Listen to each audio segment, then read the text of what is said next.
Hello friends, welcome back to career up academy. आणि आजच्या सेशनमध्ये आपण बघणार आहोत रिसर्च ॲप्टिट्यूडमध्ये मोस्ट प्रोबेबल क्वेश्चन्स जे आहेत ते बघणार आहोत. हा पार्ट 2 असणार आहे. प्रिव्हियस पार्ट तुम्ही बघितला नसेल तर नक्कीच बघून घ्या, जेणेकरून तुमच्या अपकमिंग पेटसाठी किंवा तुम्ही जर सेटसाठी प्रिपरेशन करत असाल किंवा नेटसाठी प्रिपरेशन करत असाल त्यासाठी हा व्हिडिओ हेल्पफुल असणार आहे.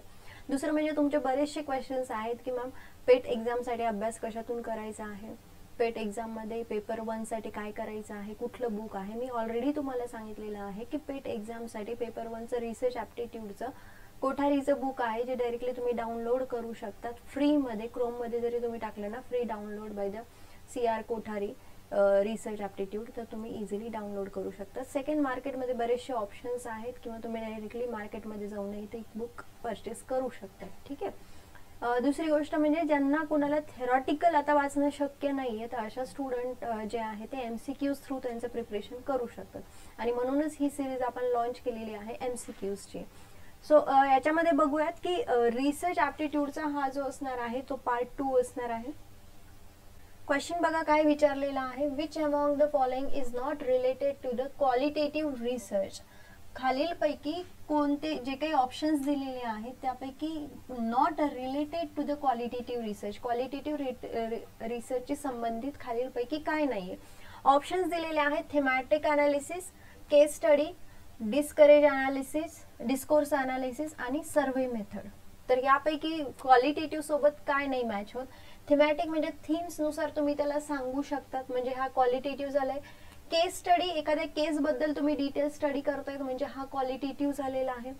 डिस्कोर्स अनालिसिस हाही क्वालिटेटिव्ह आहे. डिस्कोर्स अनालिसिस याचा मीनिंग असा आहे की रिलेशनशिप कसं आहे, कोणाचं relationship between language and social media, ते आपण सांगत आहोत डिस्कोर्स अनालिसिस मध्ये. मग आणखी एक मेथड उरते ती म्हणजे सर्वे मेथड. आता सर्वे करतोय म्हणजे ही कसं असणार आहे, क्वांटिटेटिव्ह असणार आहे, म्हणजे नंबर्स मध्ये बघतोय ना. सर्वे करायचं म्हणजे नंबर्स मध्ये काउंट करतोय.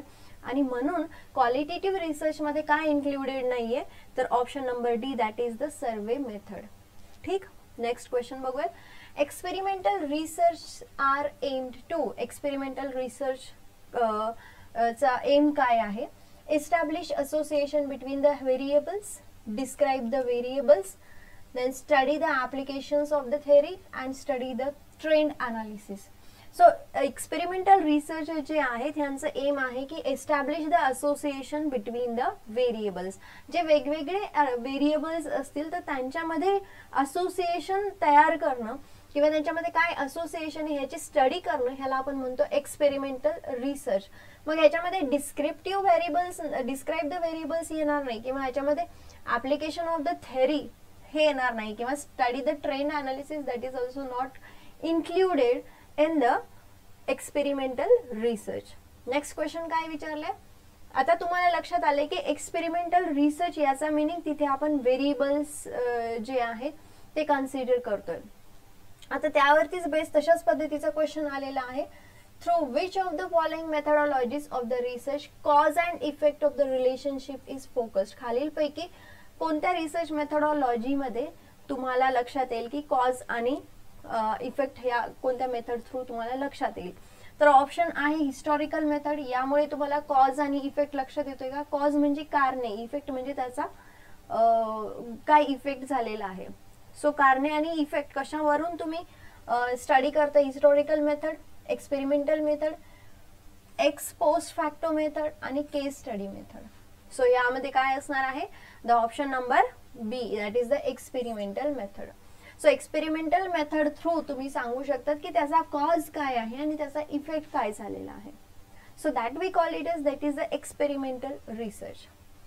Next one is the a good hypothesis must be. Hypothesis म्हणजे काही गोष्टींचा अभ्यास करून तुम्ही एखादी गोष्ट इंटरप्रिट करतायत, त्याला आपण हायपोथेसिस म्हणतो. मग विचारलंय काय क्वेश्चन, अ गुड हायपोथेसिस मस्ट बी. ऑप्शन आहे फॉर्म्युलेटेड इन अ सच अ वे, अशा पद्धतीने तयार केलेलं असेल that it can be tested by the data. जो डेटाला कन्सिडर करून जो बनवलेला असेल तो हायपोथेसिस असेल. Second, it should be a precise. Hypothesis कसा असला पाहिजे, प्रिसाइज असला पाहिजे, स्पेसिफिक असला पाहिजे, consistent with the most non factor. So आणखी काय असलं पाहिजे, ऑफ लिमिटेड स्कोप, त्याचा लिमिटेड स्कोप असला पाहिजे, म्हणजे एक छोट्या स्कीम वरती असला पाहिजे, must not have the global significance, and option D is the all of the above.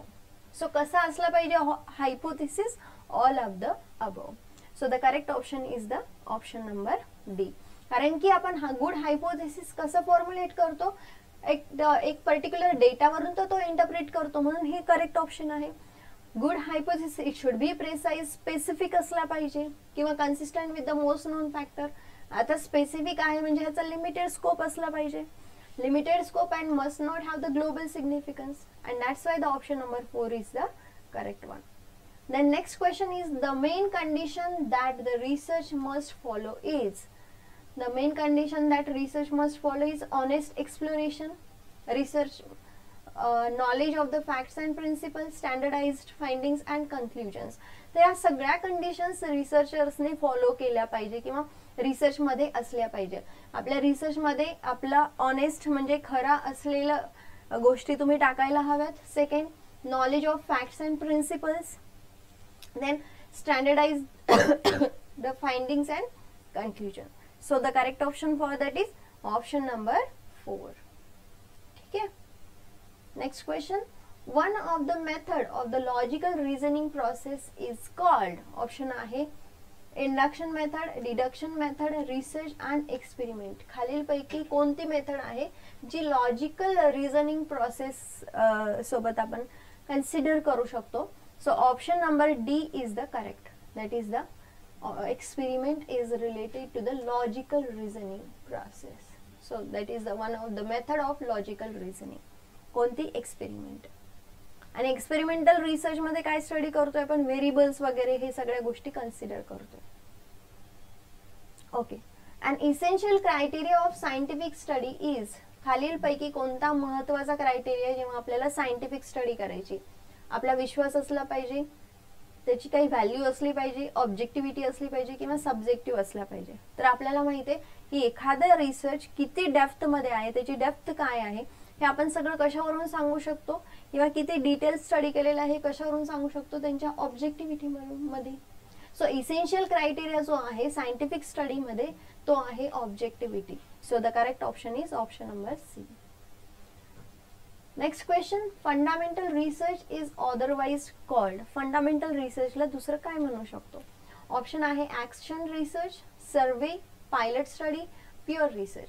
So always remember, जेव्हा आपण फंडामेंटल रिसर्च म्हणतो that is the pure research. Fundamental research is the pure research. Then next question काय विचारलंय ते बघा, research which follows the case study method is called. मग खालील पैकी कोणता रिसर्च जो आहे तो केस स्टडी फॉलो करतो? Clinical or diagnostic, then casual, causal, it is analytical and qualitative. मग केस स्टडी मेथड जी आहे खालील पैकी कोणत्या रिसर्च मध्ये कन्सिडर केली जाते? तर option number A, that is the clinical आणि डायग्नोस्टिक.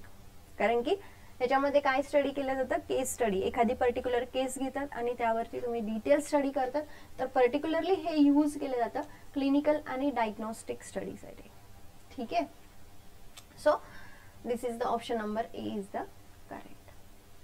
नेक्स्ट क्वेश्चन बघा, research through experiment and observation is called. म्हणजे एक्सपेरिमेंट करून आणि ऑब्झर्वेशन करून खालीलपैकी कोणता रिसर्च केला जातो? Clinical research, experimental research, laboratory research आणि एम्पिरिकल रिसर्च. सो एक्सपेरिमेंट पण केले जातं आणि ऑब्झर्वेशन केलं जातं. जनरली सायन्सचे जे काही सब्जेक्ट आहेत, म्हणजे मायक्रोबायोलॉजी असेल, बायोटेक्नॉलॉजी असेल किंवा बाकीच्या काही फील्ड आहे, सायन्स अँड टेक्नॉलॉजीच्या ज्या फील्ड आहेत त्याच्यामध्ये आपल्याला एक्सपेरिमेंट करावा लागतो आणि त्या एक्सपेरिमेंट वरून आपण ऑब्झर्वेशन वरून काही रिझल्ट्स देत असतो, काही कन्क्लुजन्स देत असतो. मग विचारलं काय की research through the experiment and observation that we called it as empirical research. त्याला आपण एम्पिरिकल रिसर्च म्हणतो. ठीक आहे. So option number D is the correct. So in this way we are completed certain questions regarding the research methodology. जर तुम्हाला माझा हा video आवडला असेल तर नक्कीच लाईक, शेअर आणि सबस्क्राईब करायला विसरू नका.